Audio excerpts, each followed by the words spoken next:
So in the current pandemic struck world where everybody is going through something or the other professionally or personally, what role do you think can service play in leading a better life, a more peaceful life, a life that cares for one another? I think you used the key word right there when you said care.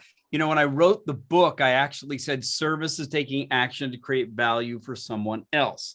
And everybody said, well, that makes sense. And on top of that, I built an entire career over decades and all over the world.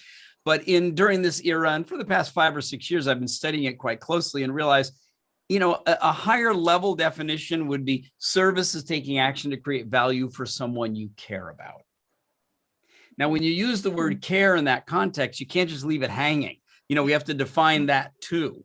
And so I went on a real research hunt to say, what is the definition of care? So funny. I found philosophers saying, oh, it's notoriously difficult to define. Well, that's not very helpful. And then, of course, the people in the healthcare industry, they care, but in a particular area for physical well-being. So I looked at it, and here's the definition that I've written, is that care is concern and commitment to well-being. Now, let's take a look at that. Let's say you care about your children. You're concerned about them, but not just concerned. You're committed.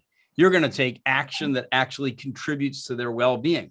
If you're concerned about your city, your country, your sports team, the planet, then if all you are is concerned, you can go, well, yeah, I care, but you're not committed. When you actually commit, then we can say, okay, now you're concerned and committed to the well-being of something. That's care. What about taking good care? When people say take good care, what they mean is take action that contributes to the well-being. Well, that's service.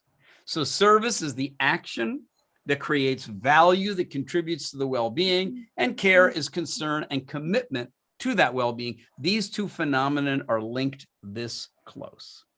In the post-pandemic era like we're in right now, I think the whole issue of concern for people's well-being has been very much heightened and much deepened. And so we're really looking at the whole world and the whole field in our lives in a very fresh and I think uplifting way.